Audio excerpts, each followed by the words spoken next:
बिस्मिल्लाहिर्रहमानिर्रहीम। Cipher case के अंदर जो जज अबुल असनाद साहब थे वो छुट्टी पर थे और आज वो आ गए हैं और उन्होंने आज कोर्ट अटेंड की है। कल इस केस की समाअत है। इंशाल्लाह हमें पूरी उम्मीद है कि कल ये केस सुना जाएगा और खान साहब की ज़मानत कानून के मुताबिक हर सूरत होनी चाहिए। दूसरे नंबर पर मुख्तलिफ जो खान साहब के ऊपर केसेस बनाए गए थे 25 मई को और उसके बाद कुछ तो मुख्तलिफ जो बेल्स करवाई हैं खान साहब की उनमें ट्रायल क्योंकि जारी है और वो भी कल डिस्ट्रिक्ट कोर्ट के अंदर लगी हुई हैं। तमाम में रोल क्या है जी 109 का इंस्टिगेशन का, जो कि कभी भी सरकार जो है जब बेल्स के ऊपर आर्गूमेंट्स हुए तो कभी भी वो साबित नहीं कर सकी कि ये शवायद हैं, ये सबूत हैं, तो लिहाजा इसी वजह से खान साहब की बेल्स होती रही।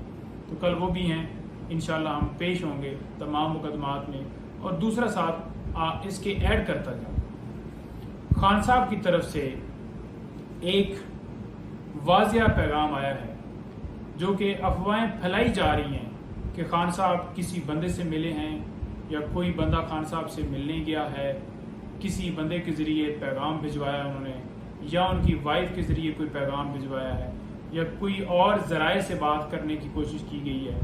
तो ये सारी अफवाहें बिल्कुल गलत हैं। किसी तरह से खान साहब ने ना कोई बात की है डील के हवाले से, मुल्क से बाहर ले जाने के हवाले से, कंप्रोमाइज़ के हवाले से या कोई भी बात। कल इस केस की समाअत है। इंशाल्लाह हमें पूरी उम्मीद है कि कल ये केस सुना जाएगा और खान साहब की ज़मानत कानून के मुताबिक हर सूरत होनी चाहिए।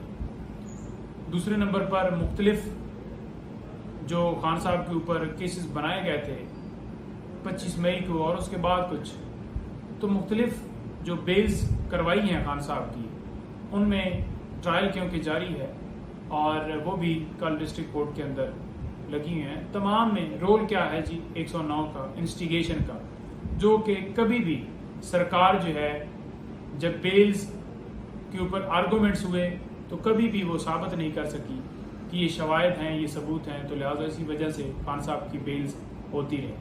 तो कल वो भी हैं, इंशाल्लाह हम पेश होंगे तमाम मुकदमात में। और दूसरा साथ इसके ऐड करता जाऊँ, खान साहब की तरफ से एक वाज़िया पैगाम आया है जो कि अफवाहें फैलाई जा रही हैं कि खान साहब किसी बंदे से मिले हैं या कोई बंदा खान साहब से मिलने गया है, किसी बंदे के ज़रिए पैगाम भिजवाया उन्होंने या उनकी वाइफ के ज़रिए कोई पैगाम भिजवाया है या कोई और ज़राए से बात करने की कोशिश की गई है। तो ये सारी अफवाहें बिल्कुल गलत हैं। किसी तरह से खान साहब ने ना कोई बात की है डील के हवाले से, मुल्क से बाहर ले जाने के हवाले से, कंप्रोमाइज़ के हवाले से या कोई भी बात। तमाम बातों की उन्होंने तरदीद की है कि मैंने किसी के साथ डील वाली कोई बात नहीं